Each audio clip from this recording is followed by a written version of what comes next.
Le système digestif humain est très complexe et a évolué au cours de millions d'années. Il se compose essentiellement du rectum, du gros intestin, de l'intestin grêle, du pancréas, de l'estomac, également appelé ventriculus, et du foie avec la vésicule biliaire.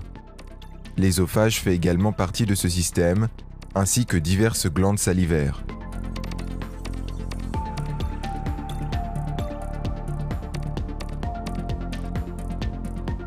La nourriture est d'abord broyée dans la bouche par les dents, puis mélangée à la salive à l'aide des glandes salivaires. La salive contient une enzyme digestive appelée amylase qui commence déjà à digérer les glucides dans la bouche. Elle divise les glucides en unités plus petites.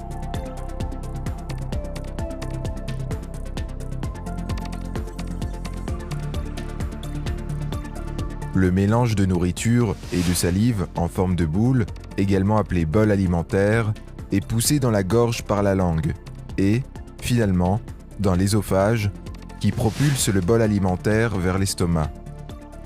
La lumière ésophagienne, c'est-à-dire l'espace intérieur de l'ésophage, est très flexible, ce qui permet de transporter des bols alimentaires de différentes tailles. L'ésophage est constitué de plusieurs couches. Ces couches se retrouvent dans tout le tube digestif.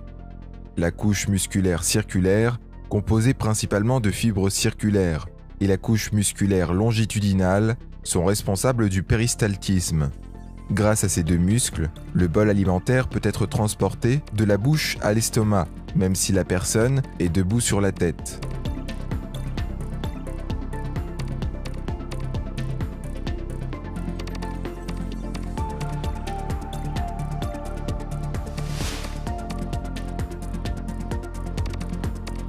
L'estomac est normalement divisé en 6 zones.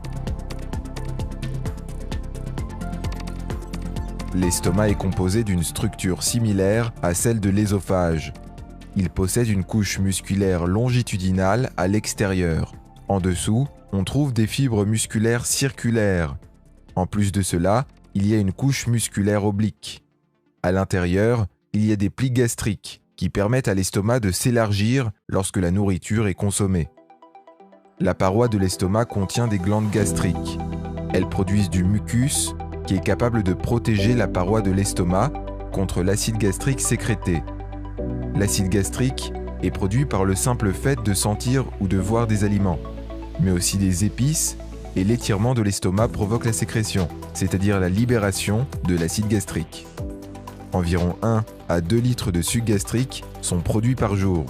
Comme l'ésophage ne possède pas de couche de mucus protectrice comme l'estomac et l'ésophage sont séparés par un sphincter. Celui-ci se détend lorsqu'un bol alimentaire est poussé de l'ésophage dans l'estomac, puis se contracte pour empêcher l'acide et les aliments de remonter. Le suc gastrique est composé, entre autres, d'acide chlorhydrique, de l'enzyme pepsine, du facteur intrinsèque et de la lipase pour la digestion des graisses.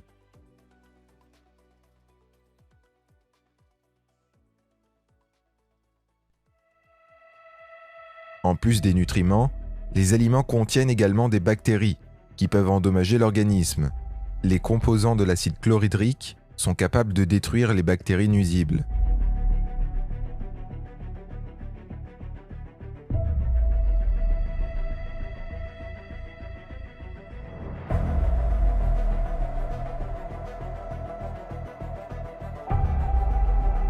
De plus, l'acide chlorhydrique transforme le pepsinogène, également libéré par les glandes gastriques, en pepsine. La pepsine est capable de décomposer les protéines dans l'estomac.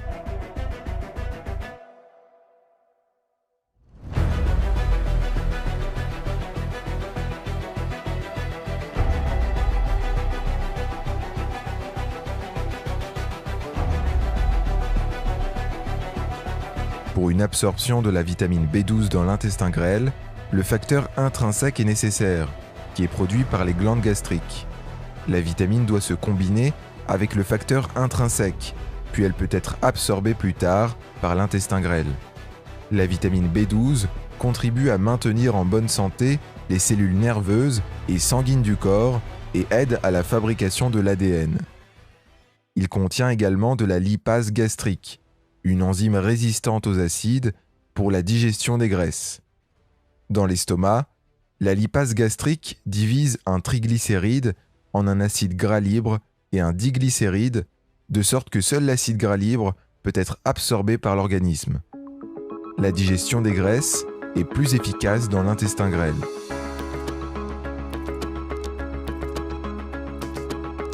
Grâce au suc gastrique et au mouvement de l'estomac, qui ont lieu environ toutes les 20 secondes, les différents bols alimentaires sont mélangés à une masse semi-fluide d'aliments, partiellement digérés, appelée chyme.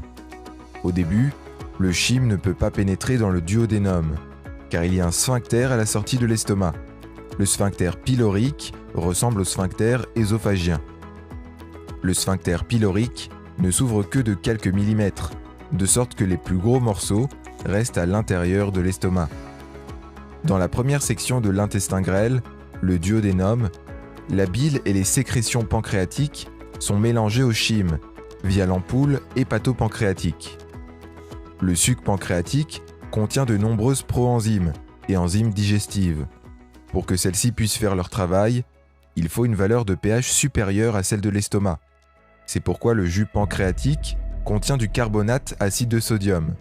Le carbonate acide de sodium est capable de neutraliser l'acide dans le chyme et de produire ainsi la valeur optimale du pH de 7 ou 8.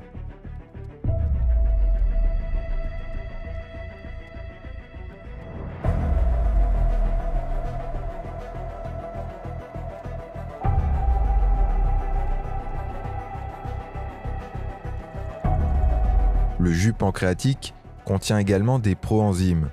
Ce n'est que grâce à l'entérokinase, libérée par la paroi du duodénum, que le trypsinogène devient de la trypsine qui peut décomposer les protéines et activer d'autres trypsinogènes.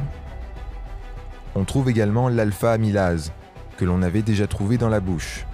Elle est responsable pour la dégradation des molécules d'hydrate de carbone, qu'elle convertit en maltose et en isomaltose.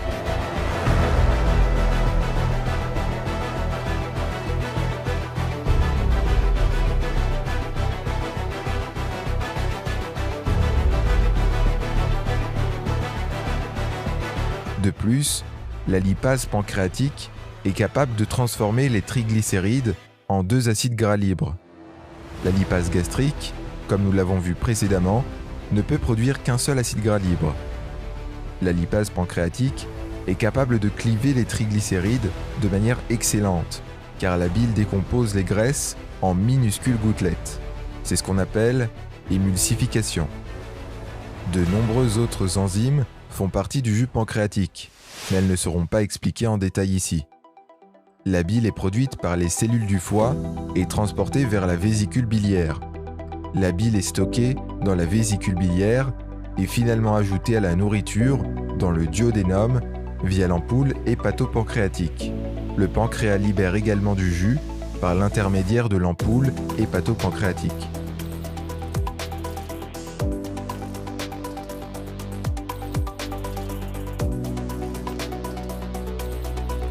L'intestin grêle se compose de 3 sections, le duodénum, le jéjunum et l'iléon. L'iléon se termine dans le gros intestin. Le duodénum et le jéjunum ont des plis circulaires pour augmenter la surface de contact avec les aliments. Ces plis circulaires s'étendent sur environ 1 cm dans la lumière de l'intestin grêle. Les plis sont recouverts de petites saillies en forme de doigts appelées villosités. Les villosités augmentent considérablement la surface. Les villosités mesurent environ 1 mm de long.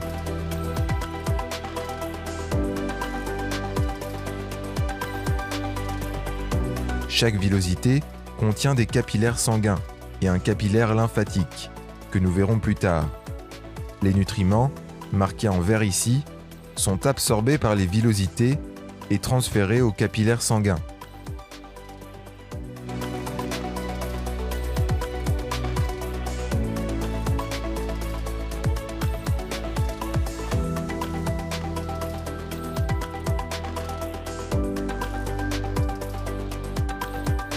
Certains nutriments, tels que le glucose, ne nécessitent pas de support. Ils sont transportés librement dans la circulation sanguine. D'autres nutriments, tels que le fer, nécessitent des protéines de transport, comme la transférine.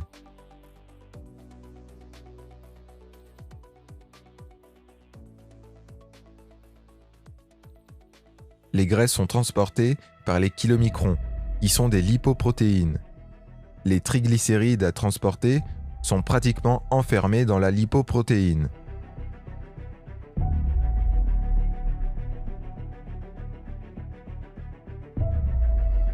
Les chylomicrons et les triglycérides sont ensuite transportés à travers le capillaire lymphatique de la villosité. Chaque villosité est recouverte de microvillosités encore plus petites. Elles multiplient considérablement la surface intestinale. Les microvillosités absorbent les nutriments et les transportent à l'intérieur.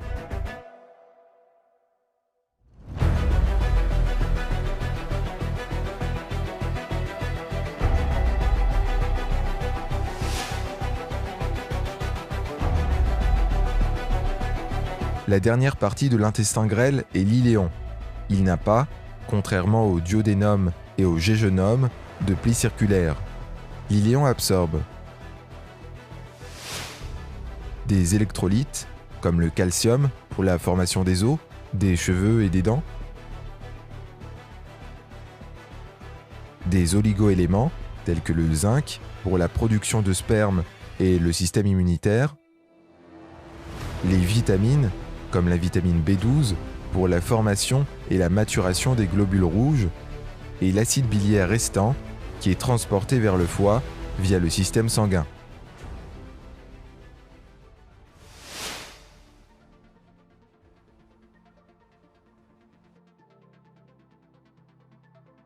Comme pour l'ésophage, la nourriture est transportée par mouvements propulsifs.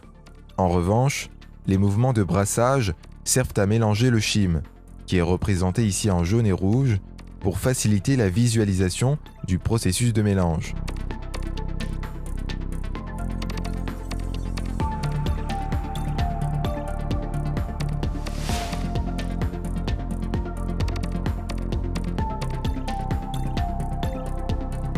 Le gros intestin est plus épais que l'intestin grêle.